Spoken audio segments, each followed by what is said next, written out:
welcome to our first little seminar and information session of organised by PetWell. My name's Diona. I'm sure you've seen me around with Murphy or other dogs that I've trained in the neighbourhood. A lot of times when you see me with other dogs, I tend to say, stay away, all right, we're training, and most of you are really good at it, so I really appreciate it. Today we're going to talk about the common mistakes we make that encourage unwanted behaviours. Of course, there's so many unwanted behaviours out there. I'm sure there are a lot on your list, in your mind right now. There's a big list on your mind. But really, everything comes down to a core idea of how we communicate with dogs. So as we go through the slides, I hope you'll learn something. And as we go through the slides, you're going to think, yeah, that's what I do. Yeah, I shouldn't be doing that. I've been a dog trainer for 11 years now. I started back when I was 18, 19, and I said to my mum, I said, I'm not going to go to university. And being Asian, that's not really acceptable. So mum said, yeah, become a dog trainer, right? So she sent me to this dog training course. I was like, yeah, I love it. And then what I didn't know in the hidden agenda was that she's like, oh, you like animals? Become a vet. So of course I was like, nah, don't want to do that. Still, I went to vet school, and then afterwards I came out and I was like, nah, still don't want to become a vet. I'm going to go back to dog training. There's been some up and downs along the way. I became a teacher, and then I worked with guide dogs for a bit. I moved to Africa to work with different animals for a bit, and then I came back to Australia because that's where I call home now. Coming back to Australia, I trained assistance dogs that assist people with PTSD, autism, or epilepsy. These are people who do not necessarily have the ability to give a dog a command, which bring to my next point, my beliefs in dog training. There's a big difference between obedience and behavior. So I'm sure your dogs, some of you might have gone to puppy school before. And when you go to puppy school, the first thing they do is put your dog on a lead, ask them to sit, ask them to heel, right next to you. Now, my differences in my training is that I don't like a dog that obeys. Okay, I don't like obedience. I don't like to tell the dog to do things or tell the dog not to do things. I like a dog to think with their mind and do things because they want to. Because if they do things because they want to, they're more likely to do it again or to maintain that behavior.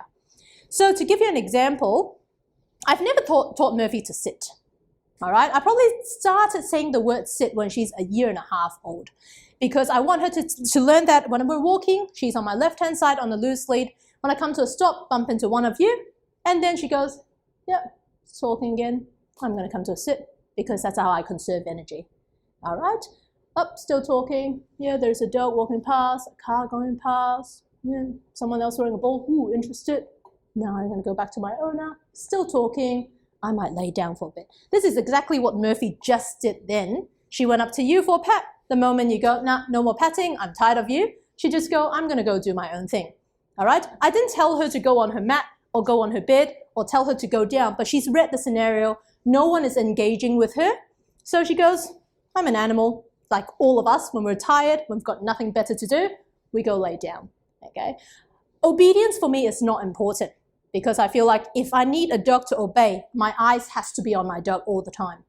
Let's say before I cross the road, a lot of you will say, sit, wait, and you look for cars, and then you say, let's go, or you say, okay, or you say free. Then your dog runs.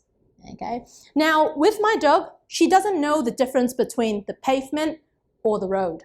All she knows is when I walk, she walks, when I stop, she stops. Because unlike a child, we don't tell them to stop at the road, look left, look right, look left, and then cross. The dog doesn't know that. So we need to teach them, all you have to do is walk when I walk, stop when I stop. I don't need to go to a curb and say, wait, stay, and then boom, we can go now. Make sense so far? Good. So that's the biggest difference between obedience and behavior. Behavior comes with the dog. It's instinct. It's whether or not we use that instinct or not. Most of the time, we actually take the opportunity for them to think away from them and just tell them what to do or tell them what not to do without giving them the opportunity to think. All right. The next thing that is part of my belief is that you need guidance and boundaries so that you've got a relaxed dog. When I say I don't want a dog that obeys, doesn't mean that my dog can do whatever she wants. All right.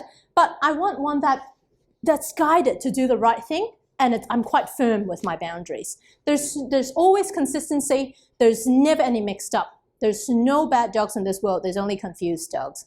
So for example, if she jumped up on one of you, I will definitely ask you to stop that for me because I'm over here. I can't direct her there. So I'll get you to do things for me so that she'll stop the jumping. But if she just goes to you, then walks away, come back, that's good behavior. That's good behavior that I would encourage. I'm sure you've had this feeling before, that you've tried everything. I've talked to different trainers. I've gone to puppy school.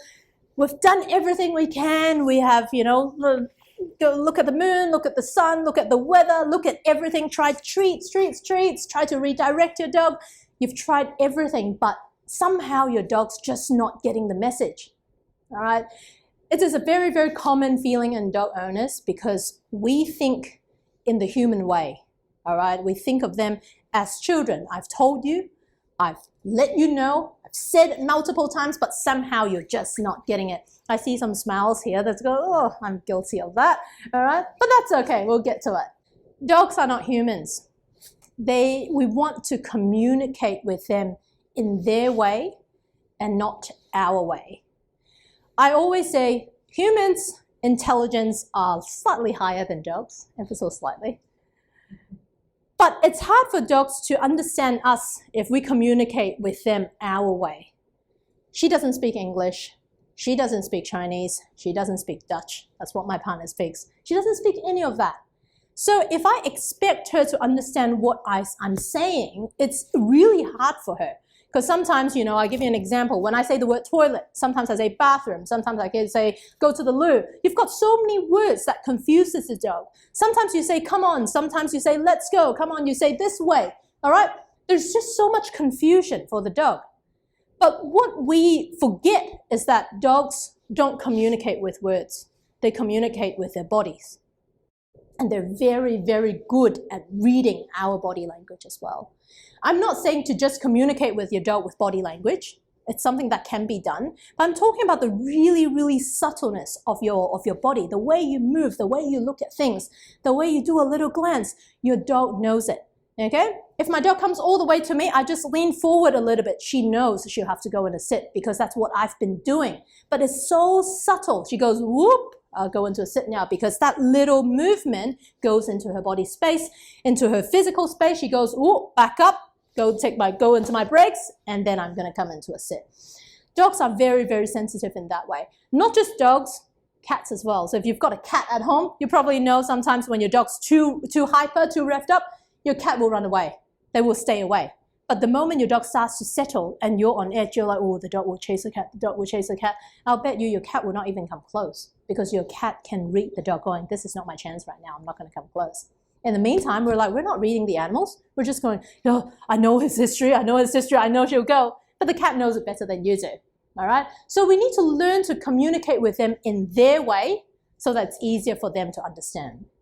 There are 3 ways to praise your dog.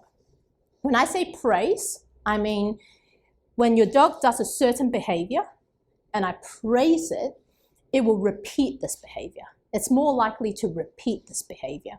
It's a positive reinforcement, as most of you have heard this phrase before. I give them something positive, it will be reinforced, all right?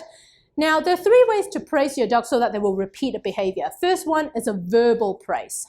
So most of you will say, good dog, good girl, good boy, whatever it is. You're such a good dog. Then you start to use your physical, which is the next one, the physical element of touch. So we've got verbal, we've got physical element, and the third one is the actual reward. You might get out a treat, and then you give it to your dog. We've all used these 3 methods before, yeah, and we probably use it all the time, too many times throughout the day. Just now when I was at brunch, I was going with one of my friends, and she brought a dog as well. While we were having brunch, my friend suddenly said, oh, can I give Murphy a liver treat? I was like, why? Why does she need a treat right now? Oh, because I'm giving my dog one. I was like, my dog doesn't need a treat. She's not doing anything special. I'm not giving a treat for no reason. Because my dog could be staring at a bird and you give her a treat, she's going to lunge at the bird. Okay? The timing is very important. And I don't like to fuss at the wrong time. There's no reason to pat my dog. There's no reason to praise my dog. There's no reason to give it a treat. Then don't do it. Just like I'm sitting here with you, we just engage with each other. We live lives together. And I can give her a pat if I want to, anytime I want, but but I don't do it for no reason, and I look at the timing. Is she doing something I want to begin with? All right. I always go to people's houses and I walk straight in without greeting the dog first because I want to see how the dog will recover. All right. But what I do is I walk straight in. I see what the dog's like to begin with, because if I start to talk to the dog, if I start to pat the dog might get too excited. I'm not going to see the neutral dog by itself. Right now, she's just sitting on a mat and behaving and not moving. Is that not worthy? I would have rewarded her when she first got to the mat. I was too focused on you guys, so I didn't do that. I would reward the decision making when she went to her mat and gave her a pat. But right now, if I go to her and gave her a pat, she was like, what's this for? I'm sleeping. Right? I'm not rewarding the decision making anymore. I'm too late. But if she first went there, then I reward her, then I reward the decision making. Well done for settling down. Right now, she's just doing her own thing. She's sleeping. All right? Just like the obedience and behavior. She chooses to do that as an animal to conserve energy because there's nothing exciting going on. But someone knocks on the door, she's going to get up. All right? Because she's alert. She's going, something's happening. And it's natural for them to get up. I don't want her to be sleeping when I've got someone outside my house. I want her to get up, right? But if I do want her to alert, I'm going to reward that getting up, not afterwards. All right? So timing is important because if I fuss now, I'll actually wake her up. She's fast asleep right now. Okay, and I don't want to disturb her. All right, it sounds really mean that I'm not giving my dog a pat, but you saw before you guys came in, I was just patting my dog non-stop because she was calm. But now that I'm busy, I live my life. I might be going to get a coffee. I might be doing things. I like the dog to incorporate into our lives and not take up so much of my energy. They're a tether. They're there. If I want to pat, I pat. If I want to walk, I walk. I want to talk to you guys, that's fine. I get a coffee, but I don't want my dog in my face all the time. Okay? Not be my dog. All right, we've touched on this slightly just now. Your dog really knows patterns and body language. Who has a dog that gets really, really excited when they pick up their leads? Very, very excited. Now, you might not even be going to pick up their lead, but you're just going to the cupboard that stores their lead. All right? Or there might be things like your harness, or you wear your shoes. They know something's happening. They pick up patterns really, really well. Murphy lives in the car because I'm always on the road full day. I come in and out of the car. She knows the game. She knows the rule is that I park, I get out. I might take her, I might not take her. Depends on my client's dog. All right? So sometimes I take her, sometimes I don't take her. But for her, it's a mix-up of patterns. Sometimes she comes out for 2 minutes. Sometimes she comes out for the whole session. Sometimes she just sleeps in the car. But it's not up to her, it's up to me. I don't want her to be pushy. But I don't want her to learn that this is a pattern. Every time, I have a lot of clients who drive their dog to places, and every time you drive, you go to a dog park. And then your dog gets so excited. They're barking in the car. They're expecting something to happen. They're anticipating something will happen because every time you chuck them in the car, you're going to somewhere where they can go crazy. Okay? So dogs learn patterns really, really well. They learn your body language really, really well. So there are a lot of things, very subtle movements that as humans we're not aware of because we talk too much. We use our voices, we use the words. But if you are an animal, just try a day without talking, you'll be people watching. And you'll be going, ooh, you do this, ooh, you do that, is what you're doing. Just a lot of things that we do, we forget to watch people when we talk. All right, so I'm not really watching you guys now because I'm talking. 3 ways to praise your dog. Now we talk about verbal, physical, and reward. One thing that I must mention is eye contact is always a precursor of these 3 things. So before you talk to your dog, you always look at them. Before you give them a pat, you always look at them. And before you give them a treat, you tend to look at them as well. Now, because your dog is so good at picking up body language, eye contact can become a reward by itself. A couple of examples of common unwanted behaviors, and we're going to discuss what you guys tend to do with your dogs, or your guests or your friends tend to do with your dogs.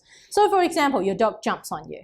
A lot of people will say, no, get down, and you use your hands to push your dog away. All right? You might have a friend who comes over and your dog jumps on them. Immediately you grab your dog and pick it up. Okay? These are all, it fulfills the verbal and the physical touch. All right, you tell your dog off, you touch your dog. Now, why wouldn't your dog do it again?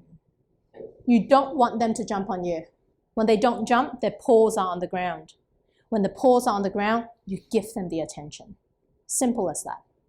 So if your dog jumps on you, turn your body, their paws will automatically fall back on the ground. When it falls back, you can say good dog. But they're still quite excited, so don't bend down to pet them yet because they will jump up again. So as you turn, disengage completely. No eye contact, no verbal praise, no physical touch, till they show you the behavior you want, which is all four paws on the ground, then give them the attention. You tell your guests to do that. You can come home, do it yourself, but it's all about practice. I can't have me doing it and then whoever comes into my house, do something different. Your dog barks. We live in apartments. Some of them barks at noises outside. It's more common. It's more of a common problem in houses, but you have a postman go past, you have people walk past, they hear noise, they bark. Most people would then look at the dog and go, enough, that's enough, or stop. Now, again, eye contact, verbal, or you might pull them away from the door, physical touch. A lot of times our dogs bark to alert the pack. We are our dog's pack. Now, you'll see it very commonly. Your dog might bark at something outside and then they will actually turn around to look at you and go, are you going to do something about it? Right? Bark. You're going to do something about it? And the moment you start barking with your dog and say, it's okay, I've got this, enough, enough, enough, your dog will go, okay, we're a pack now, let's bark together. Because the purpose is alert. So if she barks, look at you, but you just pretend nothing happening, still working, still cooking, still doing your own thing. She goes, there's no point to alert. My pack's not responding to this alert. So if no one's, like the fire alarms, if no one responds to the fire alarms will go away. Okay, so it's always, she's waiting for a response. So if they alert, you ignore, disengage, the barking will go away. Your dog doesn't come when called. This is very, very common. You're in a park or really you're at home. It could be anywhere, all right? Say your dog's outside in the balcony. You want your dog to come in. Your dog doesn't come. You call her, Murphy, come, right? And she's sleeping, so she's not coming, all right? You say the word come. Your dog doesn't come. What do? You get up and go towards them. When you go towards them, your dog will back up from you. And then it becomes a game of chase. Very common in dog parks. You never see, if I talk about dog body language, two dogs. If we are dogs, I never look at you and say, hey, let's go play over there. I don't do that. I use my body to show you the direction I want to go, and then you're going to come along. You never see two dogs staring at each other and then they go towards each other. You always have one starting going with their backs towards them and then they will chase. So if I want to communicate with dog body language, I must not be facing them when I say come. I always say if your dog doesn't have recall, it must not be off lead. If your dog's leash is snapped or something, your dog ran away, never chase your dog. They've got 4 legs, they're always gonna be faster than you. So what I would do, I personally would do, I would just make a big deal, and then I run the other way, drop dead on the ground, your dog will be on top of you. A lot of dogs love the socks, different smells, it just smells like where you've been today, they love it. Or any other things in the house. Now, a lot of dogs actually steal socks because they want the attention. Now, they got a sock, you go to them, you talk to them, you might hold on to them so you can grab the sock back. Okay, when you do this, your dog goes, I've got my verbal praise, I've got my physical touch, let's do it again next time. When they steal things, they want the chasey game, they want the attention. I like to put an indoor lead on the dog. Leave that lead on the dog. So when they got something, don't chase the dog, just chase the end of the lead. Step on it, your dog's not going anywhere. Stand there, pretend to be on your phone for a bit, your dog go, oh, this is boring. There's no chasing, I can't move away from you. You're not taking the sock from me, you're not doing anything. They let go of the sock, good decision making. Reward your dog there. Next one, your dog whines. Some dogs are quite impatient. You might go to a cafe, you stay there, your dog's like, are we going yet? Are we going yet? Are we going yet? Are we going yet? They keep whining and whining and whining. Most people will then reach out and go, it's okay, it's okay, it's okay, we're going soon. Right? Then you keep patting your dog, and then you might even talk to them. It's okay, we're just here for another 15 minutes. It's okay, it's okay. Now you talk to them, you touch them, you might even feed them something. Hopefully they will be more patient. Of course they will keep whining. The more they whine, the longer you stay there for. All right? Disengage, do nothing, wait till they're quiet, then move on. Now this one, it's very, very common. Your dog is scared. It can be for thunder, it can be for loud noise, it can be for one of these statues out there. Your dog's scared. right? A lot of people will treat them as children and try to reason with them. It's okay, it's just thunder. It's okay, it's just a statue. It's okay, it's just loud noise. It's okay, it's just scooter. It's okay, you might pick them up. All right, there's thunder. It's okay, it's okay, it's okay. You keep petting. Now what you're doing is telling your dog it's okay to be scared. So what you really have to do is stop the verbal praise and stop the physical touch. Don't try to feed them something when they're scared. If not, they'll be extra scared. Do nothing. Do absolutely nothing. I like to restrict movement, so I might step on the lead as well, in the indoor lead. If there's thunder going on, step on the lead, do nothing. Because when you step on the lead, there's no tension on the lead, there's no movement on the leash, there's no physical touch element to it. You step on the lead, it's a one-way pull. Your dog's scared, that's fine. Wait till they recover and then reward. You know what your dog looks like when they're scared. You also know what they look like when they're not scared. Wait for that to happen and then reward.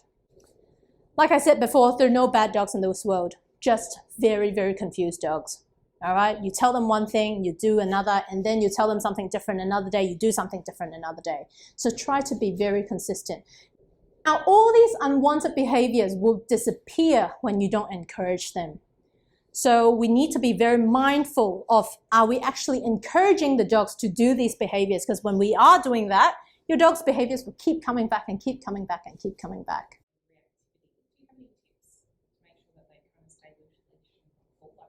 Yes.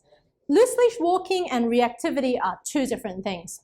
If your dog walks on a tight leash and they pull on the lead, they're more likely to be reactive. Because the tension on the lead is basically a physical touch. So if they feel like, I want to lunge, I want to chase, I want to do something, and you encourage it, I call that the bow and arrow. You pull the tension in the lead, and when they're at the closest, boom, they go. So the first thing I would focus on is loose leash walking. Now, people say to me, I'm not the one pulling, the dog's the one pulling. All right? When they do that, I change direction. When they catch us up next to me, I praise. When they're too much ahead, I turn around again. Keep turning around. When they're next to you, you praise, because I want this behavior. When they're ahead, I turn around. My back is to them. They are turning with me. Once they catch us up at the right spot, good dog. And then turn around again if they're too fast. You might find yourself walking in circles, but that's fine. All right? I've tried a few times to ignore it, but it's like, how long do you ignore it? And what if he does go on for longer than a couple of minutes? Yes. Then I get paranoid. Your dog would lunge and bark at other dogs because growing up as a puppy, they think that they can say hi to every dog.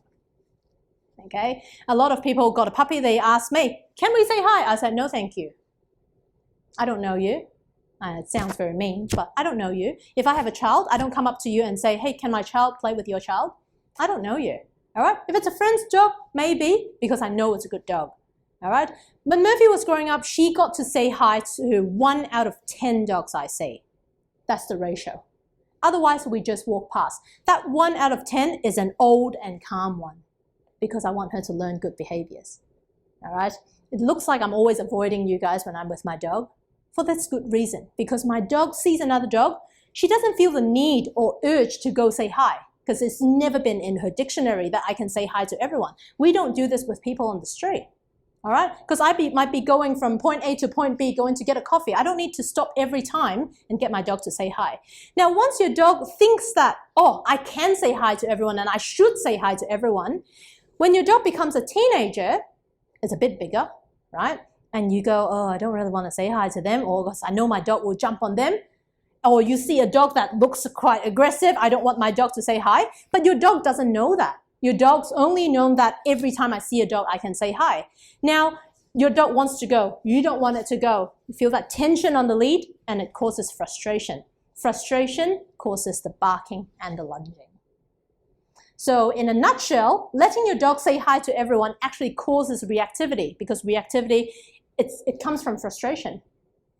But if my dog never learned that, oh, I can say hi to everyone, no big deal. We just walk past each other.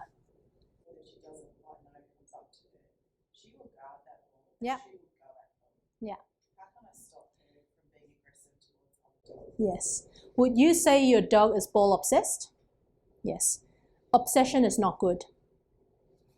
Any sort of obsession is not good. If I'm obsessed with, What can I be obsessed with? Food. My dog's obsession with food. Like any food. obsession. Let's say I really like playing video games and I'm very obsessed. I can be working and doing my thing. Suddenly I hear the video game noise, boom, my mind's gone. That's obsession. The advice you would give me if I'm obsessed is you tell me to stop playing video games cold turkey. Stop playing with the ball if your dog's obsessed. But first, avoid bringing balls out for your dog. All right?